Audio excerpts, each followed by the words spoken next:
What's going on? Iron Buddha the God here, aka Tyrone Flawless Wiggins. Hold on, let me take the mask off. Talk about a couple random things today. One of the things I want to talk about is in 2020, I shouldn't still be hearing people talking about I'm a one hitter quitter. All I need is one punch. I hate to break the news to y'all that says stuff like that, but it does not require superhuman strength to knock someone out. It does not. You go on World Star Hip Hop street fights or knockouts, they get knocked out left and right. Because one, the people that's 90% of the time when they get knocked out, they fight and they do that stupid lean back move with their chin all the way up and they get caught on the chin. Does not require a hard punch to knock someone out, especially when you catch them clean on the chin. But then you got people that be like, oh man, I buy bullets. I ain't fighting nobody. All right, I get it. That's cute.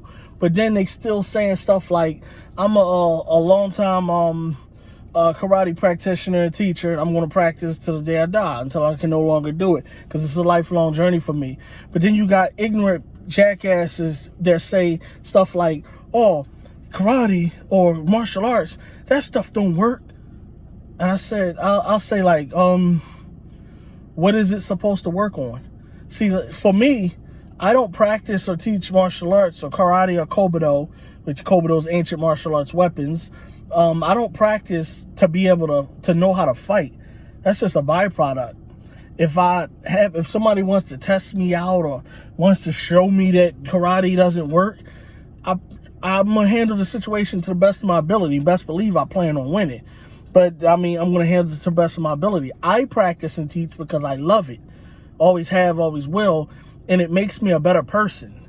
It makes me, I strive to be a better person the next day than I was the previous day. I don't practice to be able to say, all right, I'm going to practice karate hard. I'm going to practice all the time just in case someone attacks me on the street. Because that's right about people nowadays. No one's really fighting you. People are getting shot and killed left and right. And it's been happening for years. So I recommend, if you want something for strictly self-defense, I recommend everybody legally carry a firearm legally, to conceal a firearm. That's going to be your best bet for self-defense, as opposed to taking a risk and getting into an actual fist fight with somebody.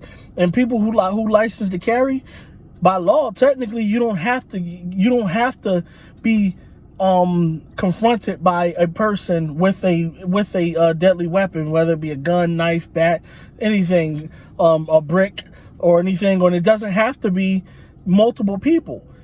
You're licensed to carry. If one guy with his bare hands walks up to you and said, I'm about to F you up, I'm about to knock you out, and threatening violence against you, by all means, you have the right. Look it up. You have the right to be able to draw your firearm, have it in a low ready position. I'm not saying if he's empty-handed and he's just threatening you and walks up to you that you have to point it right at him. You can draw it and have it in a low ready position. Because say you get, why would you take a chance? You're licensed to carry and you currently have a gun on you. Why would you take the chance and get into a fist fight with somebody and they end up knocking you out and you never wake up? Or you wake up in the hospital with one eye, or you wake up from a 3-year coma because this person just beat the hell out of you. And then you wake up, your gun's missing, your wallet's missing, everything's missing. So just don't worry about that reminds me of who said it. I think it was Nas said it to Jay-Z when they was battling or whatever, when Nas said something like, I don't know anything about Jay-Z taking karate or anything, but he said, I remember Nas saying, you 36 in a karate class? That line does not hit to me.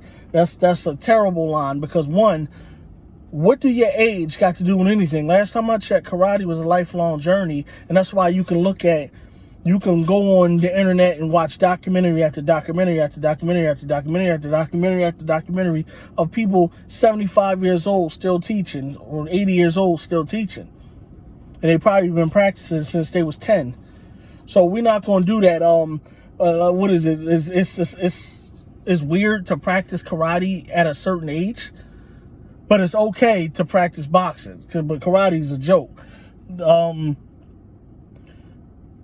Yeah, like one time somebody found out that I practice And she asked me, I'll never forget it. She asked me what she said. She said, how old are you? I said, why? What does that have to do with anything? I don't understand the question. You see, people are just retarded. I mean, it's just common sense ain't so common anymore. But yeah. So stop thinking you a one-hitter quitter. Damn near everybody technically is. But then you do got people, obviously, that hit punch a lot different than other people, especially if it's somebody who works on their strikes on a daily basis. Punching power, if you do your research, if you know anything, punching power, it comes from the ground. It starts from the ground, travels up through your legs, and is transmitted through your hips. Hip rotation and natural hip rotation is where the punching power comes from. So don't think you just some knockout artist because you've been in 2 street fights or whatever, and you fought against somebody who didn't know what the hell he was doing. Anybody can be knocked out at any time. I don't care what you do. That's why don't think that karate practitioners practice to know how to fight and you want to test them out to show that, oh, that doesn't work. Last time I checked, it does work because it makes me a better person. It makes me want to provide for my family better. It makes me want to do better in life. You know, so that's just one thing that was getting on my nerves. I just want to speak about that. It's a random blog. I'm gonna get back to y'all. I'm gonna get back to the YouTube world real soon. I'm gonna try to blog as much as possible, maybe 3, 4, 5 times a week, 3 at the minimum. I'm not gonna lie, I do want to get my subscribers up. It's probably gonna take me forever to get to 1,000 because it's all about content and visuals. Like, it's about how good your thumbnail look, how clear your camera is or your video, whatever. This is, special camera. This is an iPhone XS Max or whatever. Records a pretty good video, but I'm gonna try to blog as much as possible to get y'all the content that y'all might be looking for. Y'all have a good one.